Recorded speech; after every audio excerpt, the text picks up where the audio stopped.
Hello and once again welcome to our YouTube channel जिसका नाम है बिहार बोर्ड इंग्लिश मीडियम। ठीक है, तो अगर आप इस चैनल पर नए हैं तो आपसे ये गुजारिश है कि आप चैनल को सब्सक्राइब कर ले, बेल आइकन को प्रेस कर ले, क्योंकि ये channel Bihar board English medium वाले स्टूडेंट के लिए बनाया गया।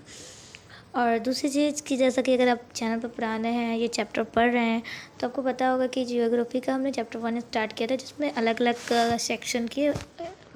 सेक्शन वाइज चीज़ों को, टॉपिक्स को डिवाइड किया गया। तो सेक्शन भी हम लोग सी पढ़ रहे थे, चलो सेक्शन सी। ठीक है, तो ये वाटर रिसोर्स के बारे में तो कुछ थोड़े से टॉपिक पढ़ते हैं वाटर में, तो वो पढ़ लेते हैं और सेक्शन सी को पढ़ेंगे, सी या डी को पढ़ेंगे। देन उसके बाद से अभी डी और ई बचा हुआ है। ठीक है, तो इस तरीके से 2-3 और वीडियोस आएंगे, तो उसको थोड़ा देख लेना।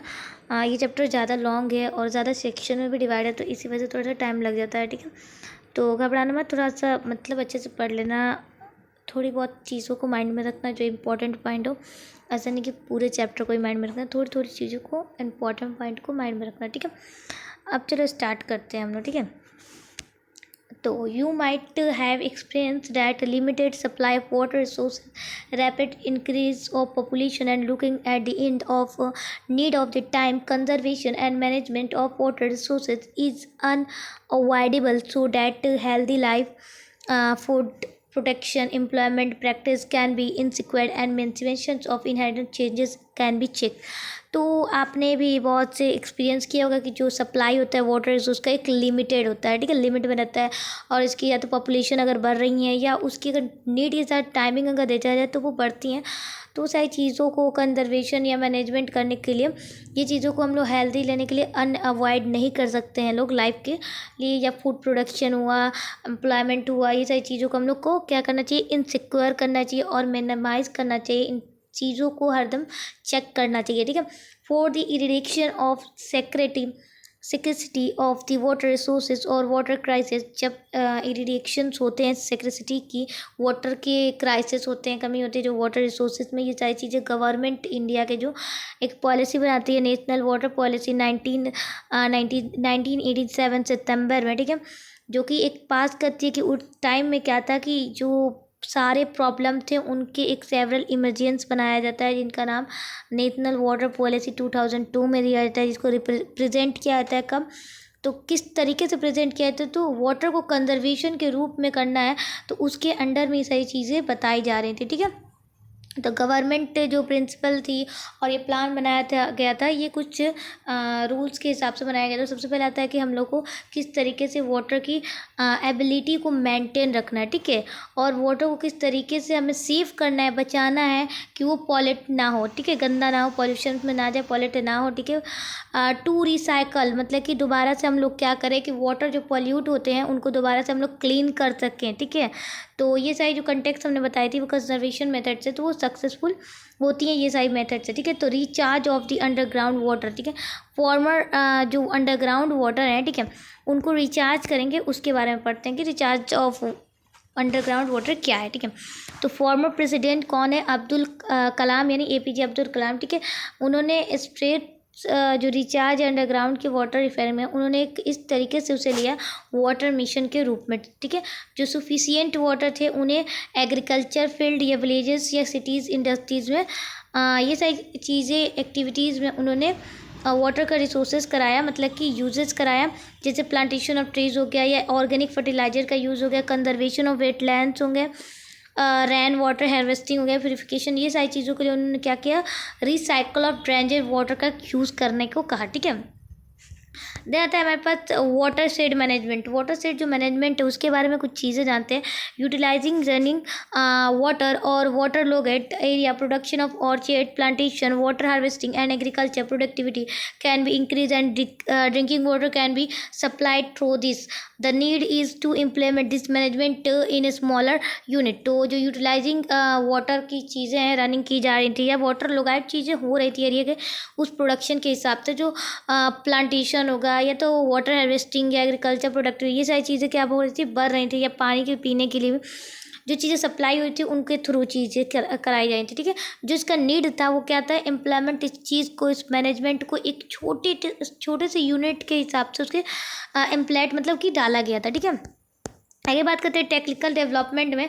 तो technical development we mean such undertaking in which water is least utilized and maximum profit can be earned, like drip irrigation, lift irrigation, irrigation through micro sprinkler, stair farming etc. तो जो technical development है इसके माने मतलब हम बात करें तो इसके अंदर जो चीज़ें आती हैं वाटर की लीस्ट अंडरटेकिंग यूटिलाइज आती हैं या मैक्सिमम प्रॉफिट जो आती है हमारे अर्न करते हैं लोग, जैसे लाइक ड्रिप इरिगेशन में हम लोग को ज़्यादा मैक्सिमम प्रॉफिट होता है, लिफ्ट इरिगेशन में इरिगेशन, ये सारी चीज़ों के थ्रू क्या होता है माइक्रो स्प्रिंकल स्ट्रे करते हैं फार्मिंग के रूप में एक्सेट्रा एक्सेट्रा। ठीक है, अगर हम बात करते हैं रेन हार्वेस्टिंग और इसके रिसाइकल के बारे में तो किस तरीके से रेन हार्वेस्टिंग और इसको दोबारा हम लोग रिसाइकल कर सकते हैं। तो जैसे कि हम लोग किस चीज़ें जानते हैं कि जो स्केसिटी होती है वाटर की वो उसकी मार्जिनलाइजेशन के ऊपर बनती है। ठीक है, और मार्जिनाइजेशन बाद में जाकर क्या बनता है एक मॉडर्न टाइम्स के लिए प्रॉब्लम बन जाती है। ठीक है, तो जो चीज़ें फेलियर एक मल्टीपर्पस प्रोजेक्ट और डिस्प्यूट एसोसिएटेड करती हैं उनसे, तो जो रेन वाटर हार्वेस्टिंग होती है एक पॉपुलर ऑप्शन होता है वाटर को कंजर्व करने के लिए, ये बहुत अच्छा एक बेस्ट ऑप्शन होता है। ठीक है, और एंशिएंट इंडिया में अगर हम देखते हैं तो सेफ्यूस एक हाइड्रोक्लिक कंस्ट्रक्शन और वाटर हार्वेस्टिंग स्ट्रक्चर, ये सारी चीज़ें आती हैं, एग्जैक्ट ही नहीं करती मतलब इंडिया के टाइम में। ठीक है, इंडियंस में जो चीज़ें आती हैं वो deep knowledge of rainfall regimes and soil qualities, और इनको अलग अलग चीज़ों में अलग अलग मेथड में डेवलप कराया जाता है यूटिलाइजेशन के ऑफ क्या बोलते हैं rain water, ground water, river water और फ्लोड वाटर। ठीक है, ये सारी लोकल इकोलॉजिकली कंडीशन होती है। ठीक है, इन हिली रीजन्स की अगर हम बात करें डेरिवेशन लाइक गर्ल्स हो गए या गुल्स बोलते हैं। ठीक है, जो वेस्टर्न हिमालयज में होते हैं तो उनको इस तरीके से बनाया जाता है, और उनको किस लिए बनाया जाता है तो इरिगेशन एग्रीकल्चर के फील्ड के रूप से बनाया गया। अब वेस्टर्न इंडिया में बात करते हैं तो पार्टिकुलर एक जगह की बात करेंगे तो राजस्थान में रूफ टॉप रेन हार्वेस्टिंग का यूज़ किया जाता है, किसके लिए तो ड्रिंकिंग वाटर के लिए। ठीक है, अब बात करते हैं फ्लोड प्लेन्स में, तो वेस्ट बंगाल में एक कंस्ट्रक्शन की तरह इन्वेशंस होती हैं, जैसे चैनल इन्वेशन चैनल बनाया जाता है एक इरिगेशन के लिए, एक बोले तो कुछ इस तरीके से नाला टाइप का बनाया जाता है। ठीक है, तो एरिड और सेमी एरिड इस तरीके से डिचेज करते हैं और एक दूसरे के कलेक्ट वाटर रेन वाटर को एक गड्ढे में मतलब बोले तो गड्ढे में हटा मतलब गड्ढे में कलेक्ट करते हैं, देन उसको सॉइल की तरह से इरिगेट करते हैं एग्रीकल्चर के हेल्प में। इसी को हम लोग खाजनीस या खाजनीस बोलते हैं। ठीक है, जैस्मिन में होता है जो कि जो हाथ। ठीक है, अगर अदर पार्ट्स अगर राजस्थान की बात करते हैं तो एरिड एरियाज में रीजन्स में क्या होते हैं बेरानो फॉलीडी जो कि प्राइमरी ड्रिंकिंग वाटर में स्टोर किया जाता है अंडरग्राउंड टैंक्स के लिए, जिसको हम लोग टैंकर्स कहते हैं। और इसका जनरली जो लोकेटेड एरियाज है वो कहाँ होता है कोर्टयार्ड में होता है, कोर्टयार्ड हाउस में, जिसको कनेक्ट किया जाता है एक पाइप के थ्रू। ठीक है, स्टोर करा जाता है उसके रूफटॉप पे। ठीक है, अब बात करते हैं कि अगर इसके वर्क में नॉन गवर्नमेंट ऑर्गेनाइजेशन एक संगठन को अगर बनाते हैं तरुण भारत सिंह जो कि लास्ट सेवरल से इस पे काम करते हैं, तो रूफटॉप रेन वाटर हार्वेस्टिंग एक ट्रेडिशनल पॉपुलर इवन मतलब कि शिलोंग मेघालय में भी है। ठीक है, पॉपुलर एक ट्रेडिशनल है। देन बात करते हैं कि इसकी एबिलिटी है जो वाटर की ड्रिंकिंग वाटर की, तो कुछ अराउंड बहुत साल मतलब कि उन सारे सालों में अराउंड इंदिरा गांधी कैनल बनाया गया था राजस्थान में, वेस्टर्न राजस्थान। देखो अब बात बोले थे ना हमने कि इंपॉर्टेंट पॉइंट को रखो, तो इंपॉर्टेंट पॉइंट क्या रखोगे इंदिरा गांधी कैनल जो कि कहाँ है वेस्टर्न राजस्थान में बनाया गया था। और यहाँ देखो वाटर हार्वेस्टिंग को नेगलेक्ट किया जाता है कुछ हाउसेस में, जैसे टैंकर में अवेलेबल करा जाता है। और बात करते हैं गेंदारथूर विलेज में, तो ये कहाँ है मैसूर में डिस्ट्रिक्ट कर्नाटका। 200 घर है, उसके अरेंजमेंट में रूफ टॉप पर बनाया जाता है। देन रूफ टॉप के वाटर के हार्वेस्टिंग में एक बहुत अच्छा एग्जांपल है हमारे वाटर कंजर्वेशन के लिए, और इस टाइप के स्ट्रक्चर क्लियरली हम लोग 3.4 में समझ सकते हैं। ऊपर देखो इस तरीके से बनाया जाता है घर रूफ टॉप की जो वाटर होगा यहाँ जो रूफ टॉप है रूफ टॉप बनाया गया ना, तो यहाँ स्टोर हो जाएगा। ठीक है, और जो वेस्ट होगा वो गिर जाएगा इधर कलर, और जो यहाँ से क्या होगा यहाँ से एक पाइप को सप्लाई किया जाता है, पाइप को सप्लाई करेंगे देन क्या होगा कि ये पाइप जाएगा एक टैंक में। ठीक है, और दूसरा चीज़ ये जो पानी गिर रहा है ना ये एग्रीकल्चर के रूप में चला जाएगा। ठीक है, इरिगेशन के हेल्प से। ठीक है, देन आगे हम लोग बात करते हैं लोग यहाँ बात कर रहे थे लोग हार्वेस्टिंग और वाटर रिसाइकल एक महाराष्ट्र में डन किया जाता है, मध्य प्रदेश राजस्थान और गुजरात ये सारी सिटीज़ में ले जाकर डन किया जाता है। ठीक है, तो इतना टेंशन मतलब PYQs करोगे हो जाएगा। सन प्रोजेक्ट की बात करते हैं तो इंडिपेंडेंस के बाद जो इकोनॉमिक या सोशल ट्रेड या कोई भी एक डेवलपमेंट ऑब्जेक्ट बनाया गया था, ऑब्जेक्ट प्लानिंग की गई थी, उसको यूटिलाइज वाटर के रिसोर्सेज के लिए की गई थी, क्योंकि जो कि बोल्ड यूटिलाइजेशन होते हैं रिवर वैली वाटर रिसोर्स में, तो वो प्रोजेक्ट उसके नाम से ही एक दिया गया था, जैसे मल्टीपर्पज़ प्रोजेक्ट, जो कि ऑलरेडी हम लोग डिस्कस कर चुके हैं पहले, ठीक है। अब बिहार में हम लोग देखते हैं कि कुछ चीज़ें सेवरल माइंड में रखते हैं इस प्रोजेक्ट के बारे में। तो यहाँ देखते हैं 3 इंपॉर्टेंट पॉइंट होते हैं। पहला Son project, Gandak project, Kosi project, ठीक है। तीनों याद रखना। सन प्रोजेक्ट क्या है कि वैली प्रोजेक्ट एक सिर्फ ऐसा नहीं कि एंशियंट टाइम के लिए था, लेकिन फर्स्ट बिहार का मामला पहला प्रोजेक्ट था जो कि ब्रिटिश के टाइम से, मतलब ब्रिटिश जब थे इन ऑर्डर उनके जाने जो क्रॉप थी इंक्रीज हो गई थी उनके प्रोडक्शन को, तो increasing areas irrigated land, irrigation की जो लैंड होती थी उनको डेवलप्ड कराई गई थी प्रोजेक्ट के अच्छे 1874 में। और इन दिस कैनल को भी बनाया गया था इसी में ईस्ट और वेस्ट के डायरेक्शन में, जो कि डेहरी के नियर में था, ठीक है। और इसकी टोटल लेंथ कितनी थी 130 किलोमीटर और 30 लाख हेक्टर के बराबर ज़मीन में थी, ठीक है। देन ईस्ट कैनल पटना में था, गया और औरंगाबाद डिस्ट्रिक्ट। और इस तरीके से एक वेस्टर्न ब्रांच जो कि कैनल 3 सब ब्रांचेस के ऊपर कंस्ट्रक्ट किया गया था, ठीक है, from the branch of this canal. और यही ब्रांच के ही कैनल से 3 सब ब्रांचेस कंस्ट्रक्ट किए गए थे, ठीक है। यहाँ देखो फ्रॉम दी फर्स्ट ब्रांच, मतलब फर्स्ट ब्रांच जो कि Bhojpur and second branch Buxar district से था जो कि इरिगेट होता था, ठीक है। थर्ड ब्रांच क्या था तो चौसा रीजन से था। लाइकवाइज तीसरे ट्रिपल जो ब्रांचेस थे वो सर्वे जो कर रहे थे तीसरे डिस्ट्रिक्ट रोहतास, बक्सर और भोजपुर, ठीक है। ये फुल्ली क्या थे कि कैनल पूरी तरीके से डेवलप्ड थे जो कि 3 लाख हेक्टर के ज़मीन में थे, याद रखना। देन आगे बात करते हैं हम लोग। इफर्ट्स वाज मेड इन 1968, जो इफर्ट 1968 में दिया गया था प्रोजेक्ट के हिसाब से, तो एक सेप मल्टीपर्पज़ प्रोजेक्ट के हिसाब से 10 किलोमीटर में दिया गया था, जो कि देहरा से लेके एक नॉन इंदिरापुरी कंस्ट्रक्शन एक डैम बनाया गया था, जो कि एक वाटर के डिस्चार्ज के बारे में चीज़ें थी, ठीक है, समझ में। और यहाँ देखो ये देखो और इसी रीजन से वहाँ पे जो ड्राउट जो चीज़ें होती हैं बाहर सोना लाइक सोन एरियाज़ की वजह से, तो उसको राइस बॉल और बिहार कहते हैं। पावर स्टेशन को भी सेटअप किया था वहाँ पर ऑलरेडी, जिसको हाइड्रो इलेक्ट्रिसिटी उसके वेस्टर्न कैनल में नया क्या क्या देहरी थी पावर स्टेशन को सेटअप किया गया, जिसके 6.6 MW इलेक्ट्रिसिटी थी, ठीक है। यूटिलाइजिंग इलेक्ट्रिसिटी में बात करते तो दालमिनारी नगर जो कि इमर्जिंग होता था किसके फॉर्म में, एक लार्ज इंडस्ट्रियल इस्टेब्लिशमेंट।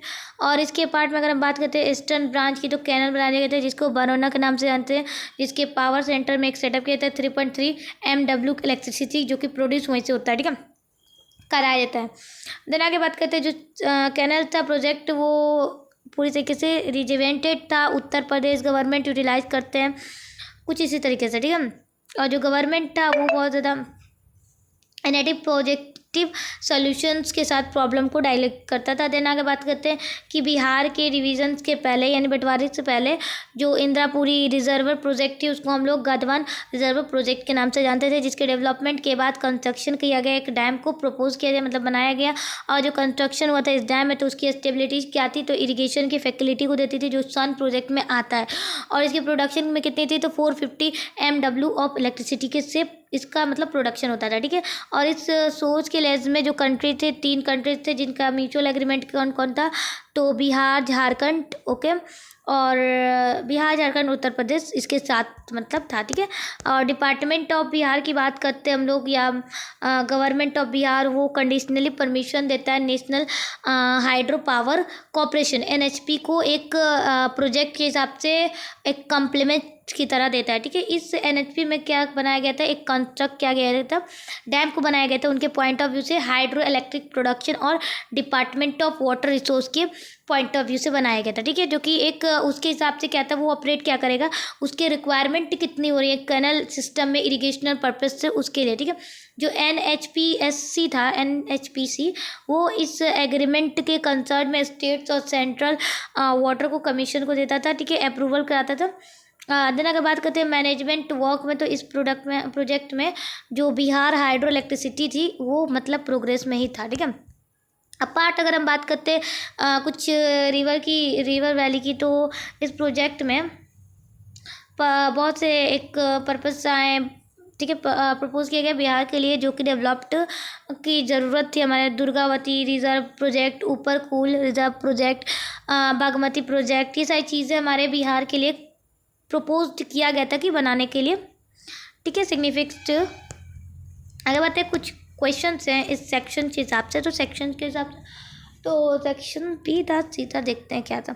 तो पहला क्वेश्चन को देखते हैं। Because of the presence of water in every large the earth is called. Water के प्रेजेंस की वजह से, एक बहुत ज़्यादा मात्रा में वाटर के प्रेजेंट है हमारे अर्थ पे, तो इस वजह से हम अपने वाटर को अपने अर्थ को कौन सा प्लानट बोलते हैं? White planet, red planet, green planet, blue planet. Of course blue planet, ठीक है, आपने बचपन में पढ़ा होगा 6th-7th में, ठीक है। अब बात करते हैं हम लोग, what percentage of total water is found in ocean. Ocean में कितने परसेंट के वाटर पाए जाते हैं? तो 97.3% है। देखो इसमें 97.3, मुझे पता है इसमें नहीं है, तो 96.6 पे मारते हैं, ठीक है। 97 के लगभग पास में, तो इसको करते हैं। अब दिन आगे बात करते हैं कि किसने कहा था कि टेम्पल ऑफ इंडिया, मतलब कि डैम्स को किसने कहा था टेम्पल ऑफ इंडिया? तो जवाहरलाल नेहरू, पंडित जवाहरलाल नेहरू, ठीक है। कि क्या परसेंटेज है वाटर हमारे शरीर में, ह्यूमन लिविंग बींग्स में कितने परसेंटेज, कितनी मात्रा में वाटर प्रेजेंट होती हैं? तो ऑफकोर्स 60%। देन आगे बात करते हैं हम लोग, contamination of which material is increase in due to over explanation of the